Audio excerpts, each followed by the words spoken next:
What relaxes the state of mind is nothing other than love. Ndaisaziva kuti rudo runonaka, ndaifunga kudana naisataka, ndaiti ndezvekudhakwa tiri mumadhaka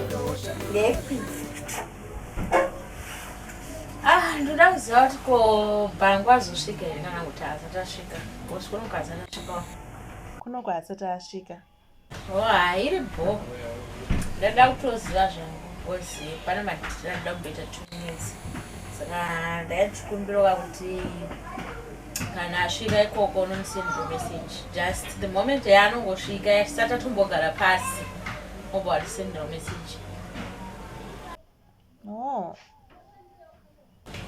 Don't worry, ndoda kuzowana kuda kuti tete my friends. Tinosvika kure tikangowirirana chete. Pakanaka maiko. Tomboita ma-secret keeper. Yeah, what zvoswera tichirwira murume tisi kutoitiswa tiri tuwa zvakasara zvakudhara was iri bho kana kangosvika ndokutaurirai. Mukadzi uyu ane kamwe kakusanga kuita straight, so something is wrong nemukadzi uyu.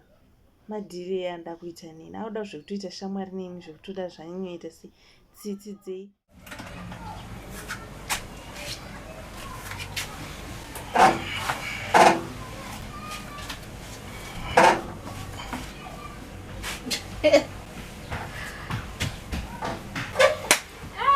But I did 2 days. I still got a book and a book for the discussing. I don't know, I don't see. Zvakaoma. Uchida zvokutaura manje. Usina kufunda mwana wakarara panze apa pamubhedha apo ndichitaura ndega. Zvinezvo wakuchida zvokutaura. Handichadawo. Yeah, who cares? Zvakaoma komana.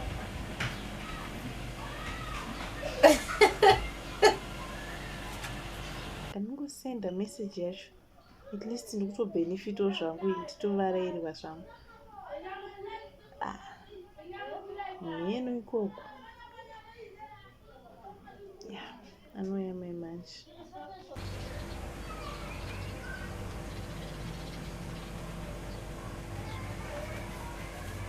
Ndakubvunzwa kana mwana wako chai. Ndatodaidzwa kubasa, ndakutoenda kubasa izvezvo. Kubasa? Ndatisirwa message ndokanimirira kubasa ndakwenda kubasa. Zvakaoma. Mheno ndikukatokona kuita overtime futi. Bari munobonera zvenyu. Zviriko. Wandinega munogona kuita zvemadhiti.